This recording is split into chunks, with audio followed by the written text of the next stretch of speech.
All the vessels every year need an annual overhaul period, mainly to get surveys out the way. The main one being the MCA passenger certificate, which is an annual, it's endorsed annually, and it basically proves the vessels are seaworthy and capable of carrying passengers on the voyages.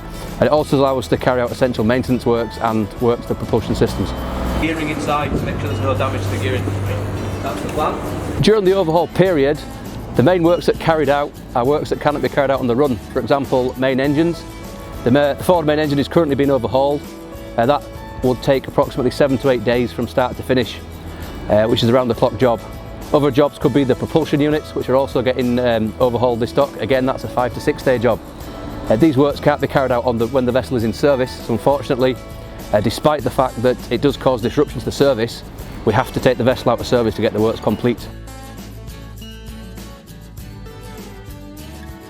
As well as engine maintenance work carried out by yard contractors, the ship staff also use the time to carry out essential maintenance that would not normally be able to be carried out during the normal operation of the vessel. This helps ensure resilience for the following year and gets us to catch up on jobs that we've been meaning to do for quite some time.